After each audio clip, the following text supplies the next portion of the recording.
ত্রিপুরা সরকারের মাননীয় মন্ত্রী এবং এই অঞ্চলের লোকপ্রিয় বিধায়ক শ্রী প্রণজিৎ সিংহ রায় মহোদয়,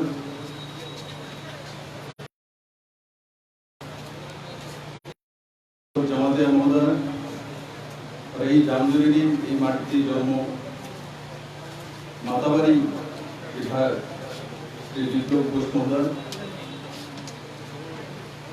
উপস্থিত মায়েরা, বোনেরা,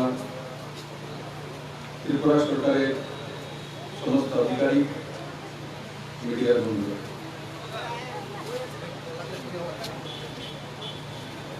বন্ধুরা,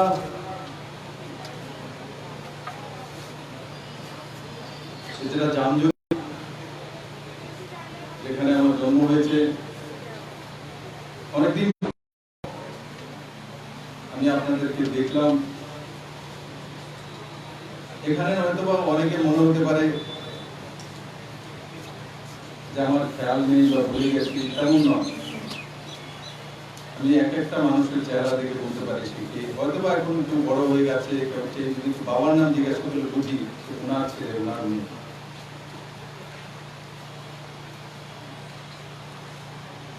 আমি অত্যন্ত গর্বিত যে আপনাদের মাঝখান থেকে আমি বেরিয়েছি করার সবচেয়ে বড় দায়িত্বে কাজ। আমাকে এখানে অনেক লোক আছে, জামজুরি, এমন জামজুরি, রাজধানীনগর, বৈষ্ণবীচার, গামকিরা, মোড়াপাড়া, পালাডানা, খিলপাড়া, আত্মরমেশকুমারী, ওইদিকে কাকরাও। মুখ্যমন্ত্রী হওয়ার আগেও জামজুরির ছেলে হিসাবে আমাকে মানুষ ছিল। বন্ধুরা, অনেকদিন পর আপনাদের মাঝখানে আসার সুযোগ হয়েছে। মুখ্যমন্ত্রী আদর্শ গ্রাম যোজনার তার মাধ্যমে আদরণীয় বিপ্লব ঘোষ মহোদয় আমাকে মাঝে মাঝে বলতেন, বলে আপনি তো এখান থেকে জন্মগ্রহণ করেছেন, এই গ্রামের জন্য কিছু চিন্তা করুন। আমি সবকা সাথ সবকা বিকাশে বিশ্বাস করি মোদীজির মধ্যে। তাই আলাদাভাবে আমার জন্মভূমি বলে দেখা, সেটা আমার মধ্যে একটু দ্বন্দ্ব সৃষ্টি করে, কিন্তু পরবর্তী সময় পুরো রাজ্যতে আরো আদর্শ গ্রাম আমরা করার পরিকল্পনা নিয়েছি। শুধু গ্রাম জামজুরি একাই নয়, তখন জামজুরিতে চলে এসেছি।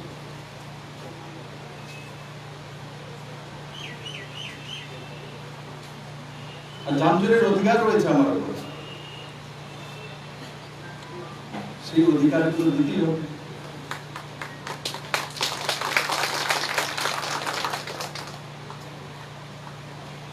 বন্ধুরা, জামজুরি অনেক পুরনো গ্রাম। আদর্শ গ্রাম তৈরি হতে গেলে যে যে প্যারামিটার গুলো লাগে, তার প্রয়োজন, রাজ্য সরকার সেই দিশাতে কাজ শুরু করেছে। সেই কাজগুলো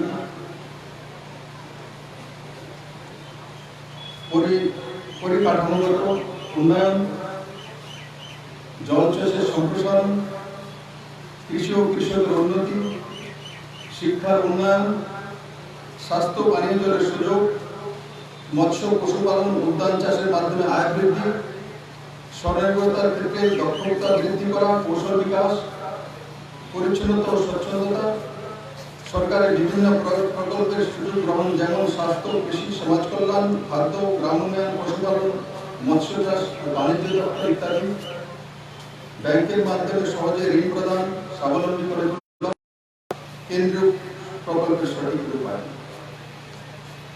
এগুলো হচ্ছে মূল মন্ত্র আদর্শ গ্রাম। এখন জামজুরি কি পেতে চলেছে? জামজুরিতে কি হবে? অনেকে মনে প্রশ্ন, কি বলবে আজকে মুখ্যমন্ত্রী, কি বলবে আমাদের ছেলে, কি বলবে আমাদের ভাই? প্রত্যেকের চেহারার মধ্যে একটা প্রশ্ন। রমেশমণি থেকে জামজুরি পর্যন্ত রাস্তার দুই ধারে সৌন্দর্যকরণ হবে। রমেশমণি থেকে জামজুরি পর্যন্ত রাস্তার দুই ধারে সৌন্দর্যকরণ করা হবে, ফুলের বাগান লাগানো হবে, তার ব্যারিকেড দেওয়া হবে, তার যোজনা তৈরি করা হয়েছে। বৈষ্ণবচর থেকে জামজুরি পর্যন্ত গোমতী নদীর পাড়ে ভূমিক্ষয় রোধ করতে বাঁশ গাছের চারা রোপণ করার উদ্যোগ নেওয়া হয়েছে।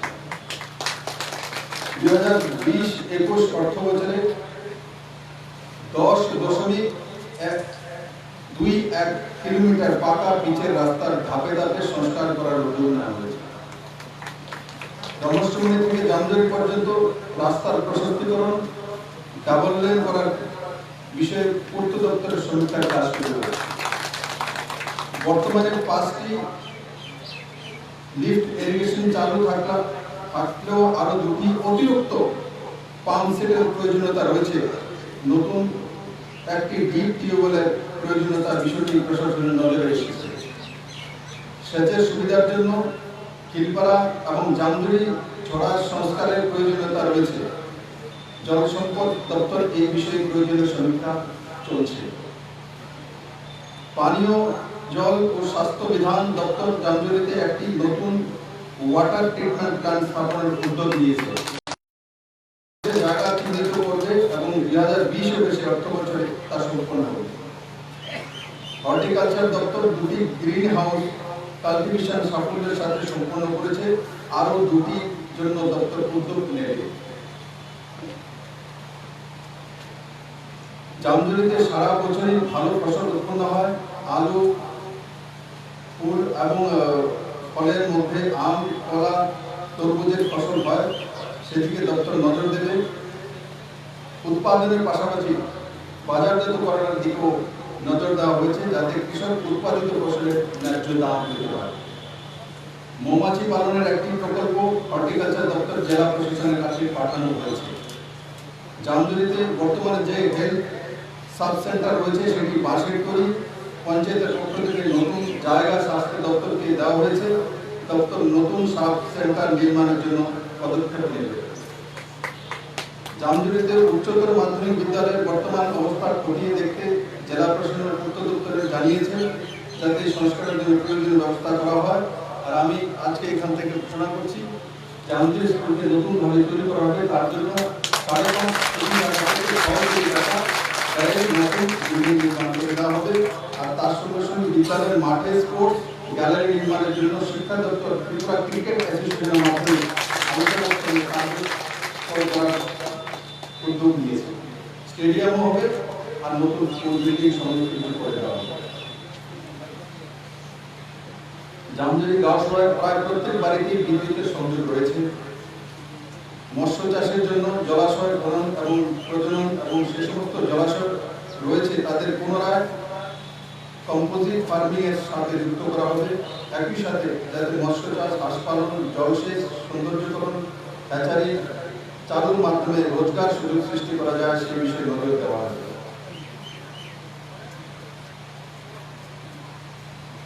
বন্ধুরা,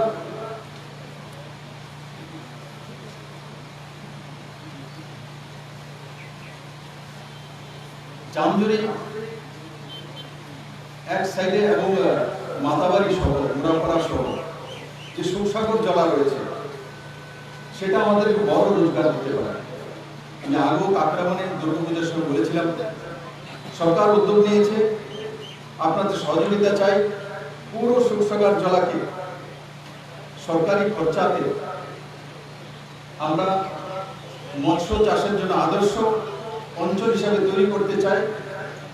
কোঅপারেটিভের মাধ্যমে যাদের যাদের মালিকানা রয়েছে সুসাগর জলাতে, তারা একত্রিত হয়ে একটা কোঅপারেটিভ তৈরি করে সরকারের কাছে প্রস্তাব পেশ করা और সরকারের কাছে প্রস্তাব পেশ করে সরকার খরচা করে সমস্ত পুষ্করণী তৈরি করে দেবে, তার পুনর ব্যবস্থা করে দেবে এবং তাতে যাতে বড় ইকোনমি তৈরি হতে পারে। মাছ চাষের মাধ্যমে সবচেয়ে বেশি রোজগার করতে পারা যায়। ধান চাষে যে রোজগারটা হয় তার 10 গুণা 15 গুণা বেশি রোজগার হয়। और সেটা জমির মালিকানা হিসাবে যার কাছে, তো সেই হিসাবে তার কাছে পার্সেন্টেজ যাবে। যার কাছে 2 গাড়ি জমি রয়েছে সেই হিসাবে তার কাছে পার্সেন্টেজ যাবে। আর এই পদ্ধতিতে সুখসাগর জলা আমরা প্রথম প্রয়োগ করতে চাইছি, তাতে এই অঞ্চলের ইকোনমি আমূল পরিবর্তন হবে। আজকে আমি গল্প করি আমার জামজুরিতেই, যেখানে প্রথম গিয়ে ফিশ অ্যাকোয়ারিয়াম যেটা দেখে আসলাম, পরিদর্শন করলাম। 4 বছর আগে হায়দ্রাবাদে একটা সেমিনার হয়েছিল ফিশারি, সেখানে আলোচনা করে বেরিয়ে এসছে যে ত্রিপুরা হচ্ছে অ্যাকোয়ারিয়াম ফিশ উৎপাদন করার আদর্শ আবহাওয়া। আমরা ভারতবাসী আমরা বাইরে থেকে অ্যাকোয়ারিয়ামের যে ফিশ সেগুলো আমদানি করি। কোথা থেকে? সিঙ্গাপুর থেকে, থাইল্যান্ড থেকে। অথচ ত্রিপুরা তার আদর্শ আবহাওয়া, আর তার প্রমাণ এই বর্ধনবাড়িতে আমার বোন মাত্র 2 মাস হয়েছে, সে অ্যাকোয়ারিয়াম ফিশ প্রোডাকশনে সক্ষম হয়ে গেছে। কারণ ত্রিপুরার আবহাওয়াটাই তেমন। আজকে জামজুরি থেকে আগরতলা শহরে, উদয়পুর শহরে এবং এই দূর বেশি দূর নয়, যখন ত্রিপুরার প্রত্যেকটি গ্রামে বোনেরা ভাইয়েরা এই অ্যাকোয়ারিয়াম ফিশের প্রোডাকশন শুরু করবে, তো ত্রিপুরাতে বড় মাত্রায় রোজগার আসবে, বড় মাত্রায় রোজগার আসবে। আমাকে আমার সেই বোন বলছিল, বলে অ্যাকোয়ারিয়ামে যদি ফিশ রাখা হয় তাহলে এমনিতেও মানা যায় যে বাড়িতে সুখ শান্তি লক্ষ্মী থাকে। সুখ শান্তি এবং লক্ষ্মী থাকে, তার মানে মানসিকভাবে শান্তি আমরা পাই, আর সঙ্গে সঙ্গে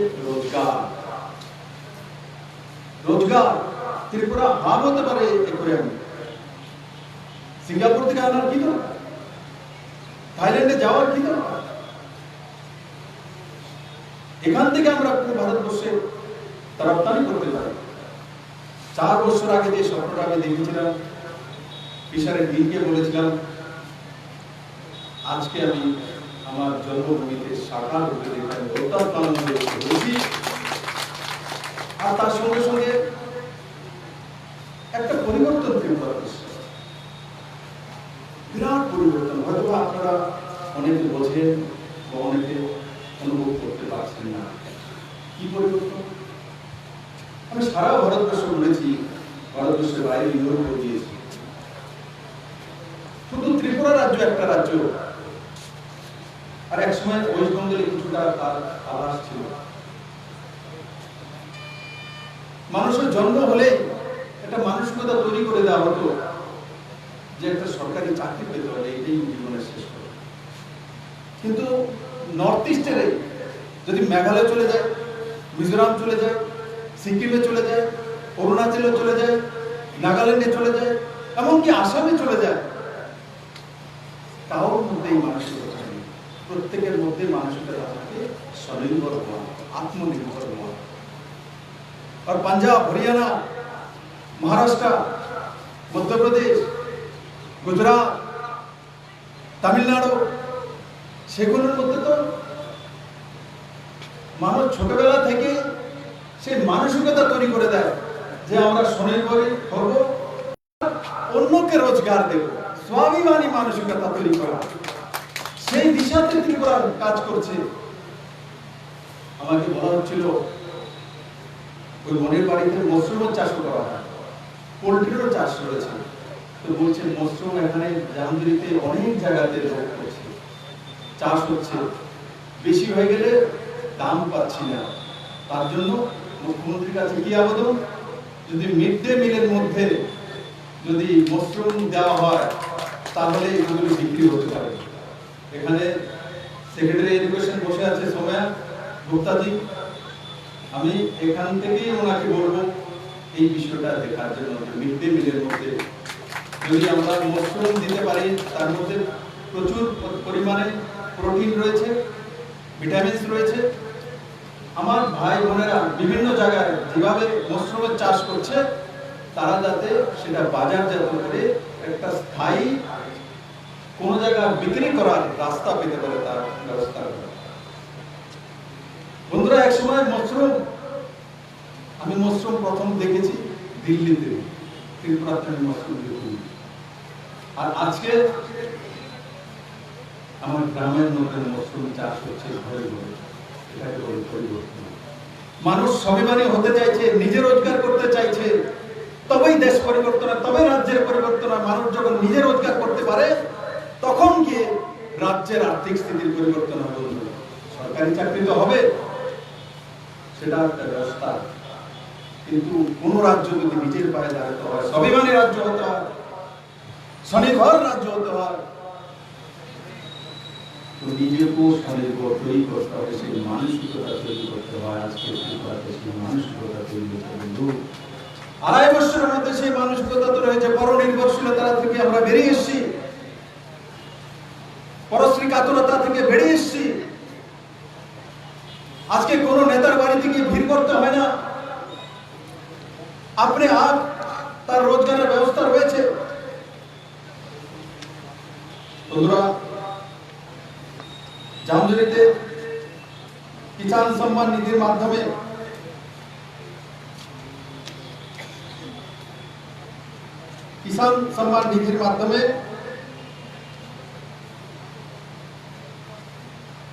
$236 জন 6,000 টাকা করে পাস করে। জামজুরির লোক সংখ্যা কত? 6,683। তার মধ্যে 236 জন কিষাণ সম্মান নিধির টাকা তার অ্যাকাউন্টে 6,000 টাকা করে পাচ্ছেন। 6,000 মানুষের মধ্যে, 6,683 জনের মধ্যে 236 জন, এবার পার্সেন্টেজ চিন্তা করে দেখুন, 236 জনের অ্যাকাউন্টে প্রতি মাসে 6,000 টাকা করে আসে। আগের যে ব্যবস্থা ছিল 25 বছরে, কল্পনা করা যেত কাউকে যদি একটা বিপিএল কার্ড দিয়েছে, প্রায়োরিটি কাজ করেছে, যদি মিছিল মিটিংয়ে না যেত তো পরের দিন ধমকি দেওয়া হতো যে তোমার বিপিএল কার্ড বন্ধ হবে। আজকে প্রধানমন্ত্রীজি সেই ব্যবস্থা করেছেন যে ডাইরেক্ট আপনার অ্যাকাউন্টে চলে আসছে 6,000 টাকা, তার মধ্যে কেউ আটকাতে পারবেন না, স্বয়ং মুখ্যমন্ত্রী পর্যন্ত তার মধ্যে হাত লাগাতে পারবেন না, তার ব্যবস্থা করে দিয়েছে। মাঝখানে কেউ যারা পুরনো লোক রয়েছেন তারা জানেন এই ব্যবস্থা ত্রিপুরাতে ছিল না। পার্টি অফিসে যেতে হবে, পার্টি লাইনে ঘুরতে হবে, তবেই কোনো কিছু পাবে। জীবনে যদি কোনো সরকারের তরফ থেকে একটা সুবিধা পেয়েছে, জীবনভর তাকে শুনতে হয় তোমাকে তো এই সুবিধা দিয়েছি, তার জন্য এই কাজ তোমাকে করতে হবে। আর আজকে 9টা 10টা সুবিধা ব্যক্তিগতভাবে পরিবার পাচ্ছে। আমি ওই দিনে বলেছিলাম একটা কার্যক্রমে, পার্টির একটা কার্যক্রম ছিল, ফটিকরায়ের বিধায়ক আমার কাছে এসছে কিছু কাজ নিয়ে। সমস্ত কাজ হয়ে যাওয়ার পর আমাকে বলছে, স্যার একটা বিষয় বলতাম, বলুন। বলে আমার সমস্ত কার্যকর্তারা বুঝে বুঝে যান, যে যা বেনিফিশিয়ারি হয়েছে তাদের সঙ্গে পরিচয় হয়। বলে আমার বুথ প্রেসিডেন্ট এক বাড়িতে গিয়েছে, গিয়ে জিজ্ঞাসা করেছে, বলে তুমি কোনো সরকারি সুবিধা পেয়েছো কিনা নতুন সরকার আসার পর? বলে কিচ্ছু পাইছি না, কিচ্ছু ডিসাইড করবে। ওর কাছে ওই বাড়িতে কি পেয়েছে সেগুলো লেখা ছিল, কারণ ডেটা কালেক্ট করেছে। যখন ডেটা সামনে রেখে বলছে আপনি পাইছেন না কিছু, বলে না কিচ্ছু পাইছি, কিচ্ছু দিছে না। তখন এক এক করে 9টা সুবিধা পেয়েছে, কারণ লাইন দিতে হয় না, এহসাস করতে হয় না, ধাক্কা খেতে হয় না। পরিবর্তন হয়েছে, তার কারণে 9টা ব্যক্তিগত পারিবারিক সুবিধা পাওয়ার পরও বলছে কিচ্ছু পাইছি না। যখন বলছে কিষাণ সম্মান নিধির মাধ্যমে আপনার অ্যাকাউন্টে 6000 টাকা করে 100 টাকা ঢুকেছে এই পর্যন্ত, বলে হ্যাঁ অ্যাকাউন্টে তো এটা সুবিধা না, বলে হ্যাঁ। মুখ্যমন্ত্রী করোনার সময় আপনার অ্যাকাউন্টে 1000 টাকা দিয়েছে, বলে হ্যাঁ। আপনার মেয়েকে কন্যা ভাতা পাচ্ছেন কি, বলে হ্যাঁ। আপনার যে বুজুর্গ বাবা আছে ওর ভাতা আগে 300 টাকা ছিল, এখন 1000 টাকা করে দিয়েছে, তো 700 টাকা বেড়েছে কি, বলে হ্যাঁ। যেটাই বলছে সেটার মধ্যে হ্যাঁ বলছে, যেটাই বলছে সেটার মধ্যে হ্যাঁ বলছে। কিন্তু প্রথম এমএলএ কে বলছে আমি তো কিচ্ছু পারিনি, আমাকে কিছু দেয়নি। তার জন্য আমি জামজুরিবাসীকে বলবো, যারা এখানে নির্বাচিত প্রতিনিধি রয়েছেন, গ্রামে গ্রামে আপনি কি পেয়েছেন? সরকারিভাবে আমিও রিপোর্ট কার্ড তৈরি করছি, 15 আগস্টে আমি ঘোষণা করেছি 2023 নির্বাচনে বিপ্লব দেব শুধু নিজের রিপোর্ট কার্ড দেবে না, প্রত্যেকটা গ্রামবাসী, প্রত্যেকটা শহরবাসী, 37 লক্ষ ত্রিপুরাবাসীর প্রত্যেকের পরিবারের রিপোর্ট কার্ড তৈরি করে তারপরে নির্বাচন দেবে। তার আগে প্রত্যেকটি পরিবারের রিপোর্ট কার্ড তৈরি করে, আর ডিপার্টমেন্ট সেই বিষয়ে কাজ শুরু করেছে। প্রত্যেকের রিপোর্ট কার্ড তৈরি করে দেব, সে সরকারি কি কি সুবিধা পেয়েছে এবং কি কি আগে পাবে। যখন বাড়িতে যাব তো তখন আগে বলবো রিপোর্ট কার্ড। আজকে ত্রিপুরা আছে, কোন সরকার এই সরকারের মধ্যে যদি তুলনা করি, যে কোনো বিষয় সমস্ত কিছু বেশি হয়েছে। পুরনো সরকারের সময় ন্যাশনাল হাইওয়ের জন্য হাইয়েস্ট 1200 কোটি টাকার কাজ হয়েছিল এক দফাতে। এই সরকারের সময় 6000 কোটি টাকা ন্যাশনাল হাইওয়ের মধ্যে কাজ হচ্ছে, টেন্ডার হয়ে গেছে 3200 কোটি টাকা। কোথায় 1200 কোটি টাকা, কোথায় 6000 কোটি টাকা, আর 3200 কোটি টাকার রোডের টেন্ডার হয়ে গেছে, কাজ শুরু হয়ে গেছে। যদি ভাতার কথা বলি তো 300 আর 700 টাকা করে ভাতা ছিল, 500 টাকা করে ভাতা ছিল। প্রথম দফাতে সমস্তগুলো 1000 টাকা করে দেওয়া হয়েছে। তাহলে যেটা ছিল তার চাইতে বেড়েছে না কমেছে? অনেক সময় বিভ্রান্ত করার জন্য এমন করে করা হয় যে এই সরকার আসার কারণে অনেক কিছু কমে গেছে।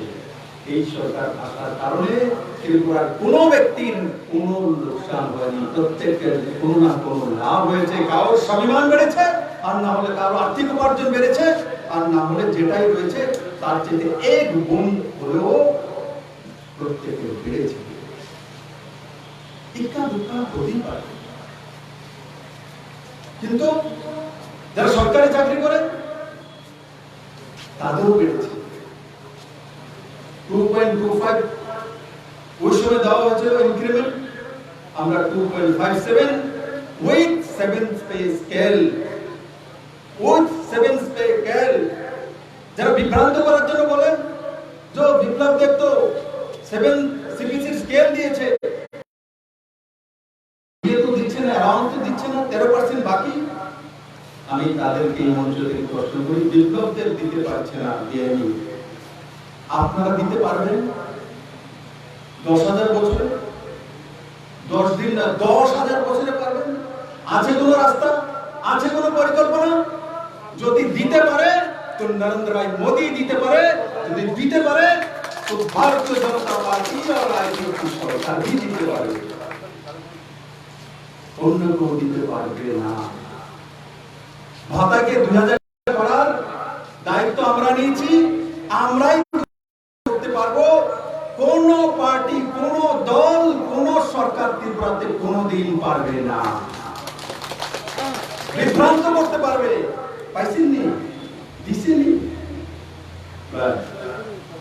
কিন্তু দেওয়ার জন্য তার ব্যবস্থা, আমার কাছে ব্যবস্থা আছে। কারণ কি আমার কাছে মোদি আছে, তাদের কাছে কে আছে? আমার কাছে মোদি আছে। এই করোনার মধ্যে যখন দিল্লিতে গিয়েছি, তো মাননীয় প্রধানমন্ত্রীর কাছ থেকে কোনো ভাবে গৃহমন্ত্রী দুজনের কাছ থেকে সাবগ্রামের আইসিবি নিয়ে এসেছি 240 কোটি টাকার সেনশন। এই করোনার মধ্যে সাবগ্রামের আইসিবি 240 কোটি টাকার মঞ্জুরি নিয়ে এসেছি, তার সেনশন নিয়ে এসেছি। কে দিয়েছে? মোদি দিয়েছে। আর আগে যারা ছিল তারা কতবার গিয়েছে মাননীয় প্রধানমন্ত্রীর কাছে, কি কি এনেছে, কি উন্নয়ন করেছে, কোন স্কিম এনেছে। আজকে ত্রিপুরা রাজ্যে স্বনির্ভর করার জন্য আছে। আমি ছোটবেলায় দেখেছি আগুন লেগেছে, দোকান ছাই হয়ে গেছে, নিঃস্ব হয়ে গেছে, ইন্স্যুরেন্স নেই, রাস্তায় বসে কাটছে, ডিএম এসডিওর দিকে তাকাচ্ছে, রাজনৈতিক নেতার দিকে তাকাচ্ছে, সবকিছু ধ্বংস হয়ে গেছে। রাজ্য সরকার নতুন স্কিম নিয়ে এসেছে। 15 আগস্ট আমি ঘোষণা করেছি ত্রিপুরা রাজ্যে গ্রামে শহরে যত দোকানি আছে প্রত্যেকের ইন্স্যুরেন্স করে দেব। ত্রিপুরা সরকার পয়সা দেবে, কাউর পয়সা দিতে হবে না, প্রত্যেক দোকানের ইন্স্যুরেন্স করে দেব। আর তার সঙ্গে সঙ্গে সেই দোকানের জিএসটি রেজিস্ট্রেশন যদি রেন্টে রয়েছে, আগে যদি ভাড়াটিয়া দোকান হতো, তার কোনোদিনও ট্রেড লাইসেন্স হতো না। কারণ কি, মালিকানা হক না থাকলে, তার কাগজ যদি না থাকে, তো আপনার ট্রেড লাইসেন্স থাকবে না। আর ট্রেড লাইসেন্স যদি না থাকে, তাহলে ইন্স্যুরেন্স হবে না, লোনও পাবেন না, কোনো সুবিধাই পাবেন না। আজকে রাজ্য সরকার বলেছে রেন্টে থাকলে কোনো অসুবিধা নেই, ভাড়াটিয়া দোকান হলে কোনো অসুবিধা নেই। আপনার কাছে আধার কার্ড রয়েছে, আপনার কোনো দোকান চালাচ্ছেন, তো আপনাকে সরকার সাবসিডাইজ লোন দেবে, আপনাকে এস্টাবলিশ করবে, আপনার জন্য ইন্স্যুরেন্স করবে। আপনার জন্য 60 বছরের পরে 3000 টাকা যাতে ইন্স্যুরেন্স পেতে পারেন, আপনার পরিবার তার ব্যবস্থা করবে, জিএসটি রেজিস্ট্রেশন করে দিবে এবং দোকানে সরকারের পয়সা ইন্স্যুরেন্স করে দিবে। সেই দিশাতে কাজ করছে। একজন তো নয়, কোনো পার্টি নয়, 1 লাখ হোক, 1.5 লাখ হোক, সিপিএম হোক, কংগ্রেস হোক, বিজেপি হোক, কোনো পার্টি না হোক, প্রত্যেককে দেওয়া হবে, কাউকে বাদ দেওয়া হবে। এই ধরনের কোন ব্যক্তি বলেছেন? আগে চিহ্নিত করা হতো যে সে কোন মাপের নেতা, A category, B category, C category. আজকে ত্রিপুরার সমস্ত লোক এক ক্যাটাগরি, সেটা হচ্ছে মোদি ক্যাটাগরি। একটাই category, Modi category. A B C category করা হয় না। আমরা ত্রিপুরাবাসী, আমরা ত্রিপুরার মানুষ, we are all equal। আমরা সবাই এক। এই মানসিকতা তৈরি করেছি। আমার একটাই দোষ, আমি কেন আমার কাছে সব রাখি, তার একটা উত্তর খুঁজে বের করেছি। খুঁজে দেখলাম যে আমার দোষ একটা, যে আমি সবচেয়ে অন্তিম ব্যক্তির মাঝখান থেকে ত্রিপুরার মুখ্যমন্ত্রী হয়েছি। ত্রিপুরার ইতিহাসে কোন মুখ্যমন্ত্রী ছিল না যে সাধারণ পরিবার থেকে উঠে সিধা মুখ্যমন্ত্রী হয়ে গেছে, তার উদাহরণ এটাই আমার দোষ। আমি কোন বড় পরিবারের নয় বা কোন পরিবারের সদস্য নয়। কারণ কমিউনিস্ট হতে গেল কমসে কম 20 বছরের পুরানো ক্যাডার হতে হবে, তবে মুখ্যমন্ত্রীর দরবাজার কাছে যেতে পারে। আর যারা এখানে পরিবারগত কংগ্রেসের নিয়ম নীতি যে আছে, পরিবার বার, সেই পরিবারের বারদের সামিল নই। তো তার জন্য মনে হয় যে এই লোকটা কিভাবে মুখ্যমন্ত্রী হয়ে গেল।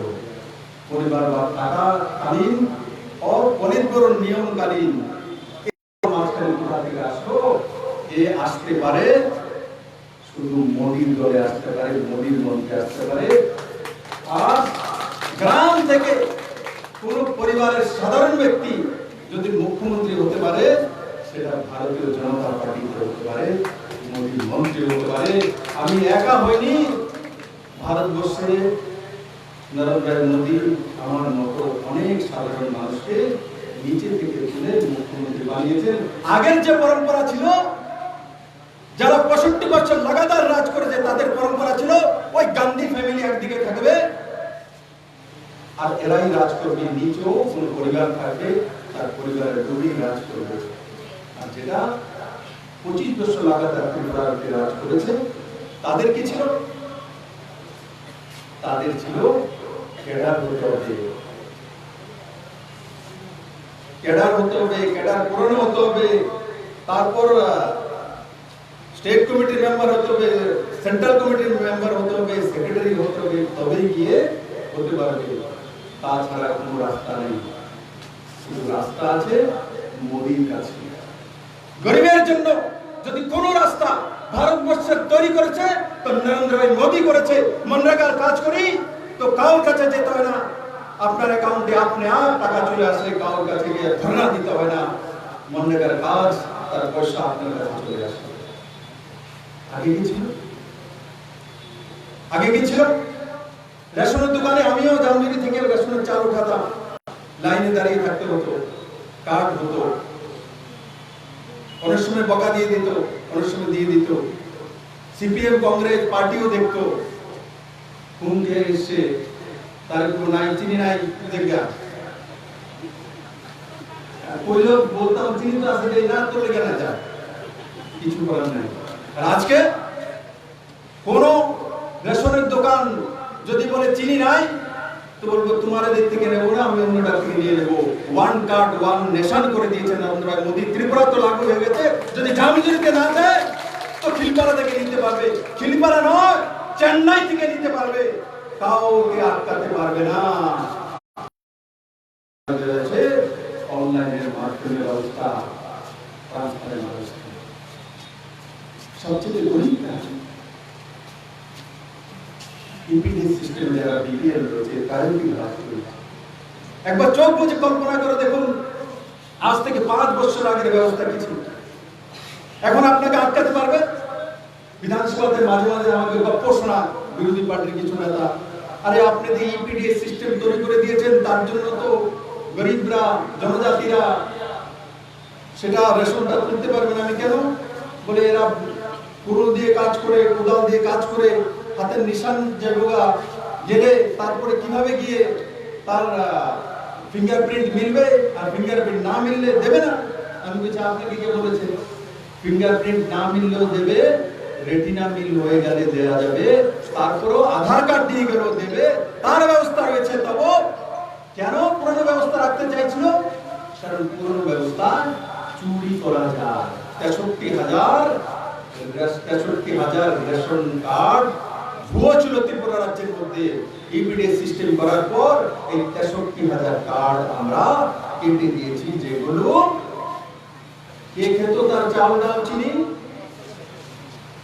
কারা খেত? ভূতে খেত। এই ভূতারা কারা কারা? 2018 নির্বাচনে তাদেরকে মানুষ সঠিক রাস্তা দেখি। তাই আমার প্রিয় জামজুরিবাসী, স্বনির্ভর পরিবার যোজনা আরেকটা আছে, সেটাও প্রত্যেক পরিবারকে সরকারি সহায়তা করে প্রত্যেক গ্রামবাসীকে সাহায্য করা হবে। আর সরকারি সুযোগ সুবিধা যেগুলো রয়েছে সেগুলো আপনাদের কাছে আপনার কোন নেতার দরবারে বা কোন অফিসের দরবারে যাওয়ার দরকার নেই। একদিনে সমস্ত ব্যবস্থা আমি শুধরে দিতে পারবো না, কিন্তু আগের চাইতে ব্যবস্থা অনেক সুদৃঢ় হয়েছে। সময় লাগবে। 40 বছর যাবত একটা ব্যবস্থা ছিল, 40 বছর ব্যবস্থা আজকে মাত্র 2.5 বছর হয়েছে। সেই 2.5 বছরের মধ্যে আমি কি দেখেছি? জামজুরিতে একুরিয়াম হয়ে গেছে, জামজুরিতে মাশরুম হয়ে গেছে, জামজুরিতে ঘরে ঘরে পোল্ট্রি হয়ে গেছে, জামজুরিতে আধুনিক পদ্ধতিতে মাছের চাষ শুরু হয়ে গেছে। আদর্শ গ্রাম শুরু করে দিয়েছেন। আমি আশা করি আগামী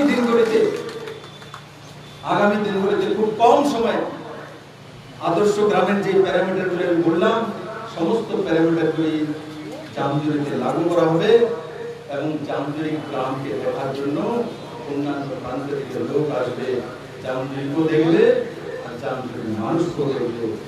আগে আমাদেরকে দেখার জন্য অন্য জায়গায় যেতে হতো, এখন জামজুরিকে দেখার জন্য, জামজুরির মানুষকে দেখার জন্য আমার এই মাতৃভূমিতে আসবে, আমার এই জন্মভূমিতে আসবে, এর থেকে গর্বের বিষয় আমার জীবনে আর কেউ হতে পারে না। আমি আশা করি আমার সমস্ত গ্রামবাসী, আমার সমস্ত জন্মভূমির মানুষ সরকার যে ব্যবস্থা নিতে চলছে তাকে পূর্ণতম সহায়তা করা আর নিজের পরিবারকে ও নিজের গ্রামকে স্বনির্ভর করা। আর আরেকটা বিষয়, 30,000 নতুন ভাতা দেব, তার মধ্যে কিছু ভাতা কাটাও হচ্ছে পুরো। তার কারণ পার্টি না করলে ভাতা দেওয়া হতো না, পার্টি না করলে ভাতা দেওয়া হতো, চাই সেটা 200 টাকার হোক চাই 500 টাকা। 2017 সালে পুরনো সরকার কিছু বিরোধী পার্টির মানুষদেরকে, যারা খুব গরিব, বলে তোমরা এপিএল কার্ডে ছাড়বো, আমাদের লাইনে আয়ো, তো তোমাদের ভাতা দেওয়া হবে। তো কিছু লোকের ভাতা দিয়ে দিয়েছে এপিএল কার্ডের মধ্যে, কিন্তু তার মধ্যে নিয়ম ছিল অ্যামেন্ডমেন্টের মধ্যে যে এপিএল কার্ডের ভাতা দেওয়া হবে তার জন্য 1 লাখ টাকার নিচের একটা ইনকাম সার্টিফিকেট এসডিএম থেকে জমা করে দেওয়া। সেটা জমা করে দেয়নি, তাদেরকে ফাঁসিয়ে রেখেছিল যে এপিএল ভাতা তো দিয়েছে, যেই মাত্র লাইনে আসবে না, এই ভোটটা দেওয়ার জন্য বলে দিয়ে দেবে না, বলে তোমার এটা কেটে দেবো, তোমার তো ইনকাম সার্টিফিকেটটা নেই। একটা উইক পয়েন্ট তৈরি করে রেখেছিল। এই সরকার এসে এখন যে 30,000 ভাতা দেবে, সবার জন্য দেবে, এপিএল পাবে, বিপিএল পাবে, সবাই পাবে। যার 1 লাখ টাকার নিচে ইনকাম, সে ব্রাহ্মণ হোক, আর সে মুসলিম হোক, সে খ্রিস্টান হোক, আর সে কোন গরিব হোক, প্রত্যেকে পাবে, সবার জন্য পাবে। আর তার মাপকাঠি একটাই হবে, 1 লাখ টাকার নিচের ইনকামের যে সার্টিফিকেট। আর যাদের কাটা হয়ে গেছে, এই যেটা ইনকাম সার্টিফিকেট নেই বলে সরকার সেই হিসাবে কাজ করছে। এখন নতুন করে যখন অ্যাপ্লিকেশন করবে, আমি সবাইকে বলবো এই নতুন অ্যাপ্লিকেশনের মধ্যে যারা এপিএল এর মধ্যে এই ধরনের বাদ করবে, তাদের যাতে আবার ফর্ম ফিল আপ করে নেওয়া হয়, তাদের ফ্রেশ ভাবে ইনকাম সার্টিফিকেটের সঙ্গে দিয়ে দেওয়া হবে। স্থানীয় নেতৃত্ব সেই বিষয়ে কাজ করবে। এই সরকার কাউকে বাদ দিয়ে না বন্ধু, কাউকে ছেড়ার জন্য বসেনি, কাউকে কিছু দেওয়ার জন্য বসেছে বন্ধু। আর সেই হিসাবে কাজ করবে, শুধু আরো ভাতা দেওয়া হবে। আর সেই দিশাতে রাজ্য সরকার কাজ করছে। আর সরকারি চাকরির বিষয়ে যা যা হচ্ছে হচ্ছে, আগামী কিছুদিনের মধ্যে বড় মাত্রায় সরকারি চাকরির ঘোষণা দেওয়া হবে। আমি আশা করি তাতে ত্রিপুরা আর্থিকভাবে মানুষ লাভান্বিত হবে। আমি আবারও আমার জামজুরির সমস্ত মায়েদের, বোনদের, যারা আমার যোগাযোগ রয়েছেন এখানে, প্রত্যেককে আপনারা সুদীর্ঘদিন পর আপনাদের মুখদর্শন করার সুযোগ আমি দিয়েছি। এই ময়দানে দুর্গাপূজা হতো, কমিটিতে আমিও থাকতাম, মানুষের কাছ থেকে চাঁদা তুলতাম, মাঝে মাঝে চাঁদা তুলতে গিয়ে একটু ঝগড়াঝাটি বাজারে হয়ে যেত, ওইখানে দুর্গাপূজা করতাম। আর তারপর এই পুকুরের মধ্যে, বাজারের ভিড়ের মধ্যে বিসর্জন করতাম। এখানে অনেক আছে যে আমার সঙ্গে এখানে দুর্গাপূজা হয়তো নেচেছে, হয়তো বাজারে ঘুরেছে, একসঙ্গে বসেছে। আমি এখন কিছু বলিনি, কিন্তু যে দায়িত্বটা আপনারা দিয়েছেন, কঠিন দায়িত্ব। এমনিতে মনে হয় যে মুখ্যমন্ত্রী কত জানি সুবিধা, সোনের চিড়িয়া, সোনে কা চিড়িয়া, একা থাকতে হয়। মুখ্যমন্ত্রীর চাইতে একা কোনো জীবন নেই, মুখ্যমন্ত্রীর চাইতে একা ব্যক্তি কোনো জীবন নেই। মুখ্যমন্ত্রী কোনোদিন কারোর সঙ্গে আড্ডা করতে পারে না। মুখ্যমন্ত্রী যখনই কারোর সঙ্গে কথা বলে, সেগুলো সবগুলো অফিসিয়াল হয়ে যায়। মুখ্যমন্ত্রীর মুখ দিয়ে কোনো বেরিয়ে গেছে, তো অফিসিয়াল হয়ে যায়। তার জন্য প্রত্যেক মুখ্যমন্ত্রী এমন নয়। মুখ্যমন্ত্রীর চাইতে একাকিত্ব জীবন কোনো ব্যক্তি নেই। এমনিতে মনে হয় যে আমাদের ছেলে মুখ্যমন্ত্রী হয়ে গেছে, দেখো কত আরামে থাকে। হ্যাঁ, গাড়ি আছে, বাড়ি আছে, সিকিউরিটি থাকে, কিন্তু আমার চাইতে একাকিত্ব জীবন আর কিছু নেই। কিন্তু তবু রাত্রিতে ঘুম তার জন্য আসে, কারণ যখন মানুষ দুর্গাতে বেরোয়, যখন মায়েরা বোনেরা হাসি দিয়ে তাকায়, নমস্কার করে, হাত দিয়ে কাটা করে, তখন সেই আশীর্বাদগুলো আমার কাছে স্বপ্নের মধ্যে দিয়ে আসে। সেই আশীর্বাদগুলোর কারণে আমি কাজ করতে পারি, মানসিকতা ঠিক থাকে। আর আগামী দিনও আপনাদের আশীর্বাদ চাই। আমি যেই মন্ত্র আমাকে পাঠিয়েছেন, আমি সারা জীবন মানুষের জন্য কাজ করবো, কারোর সঙ্গে আমি অন্যায় করবো না, আর সেই দিশাতে কাজ করব, পজিটিভিটির সঙ্গে কাজ করব। ত্রিপুরাকে সর্বশ্রেষ্ঠ রাজ্য বানানোর জন্য স্বপ্ন দেখেছি। সেই স্বপ্নকে আপনাদের সহযোগিতা নিয়ে নিশ্চিত সাকার করব, কারণ আমার সঙ্গে নরেন্দ্র ভাই মোদী রয়েছে, 130 কোটি ভারতবাসী রয়েছে। সবাইকে অনেক অনেক ধন্যবাদ। জয় হিন্দ। অসংখ্য ধন্যবাদ মূল্যবান বক্তব্য রাখার জন্য।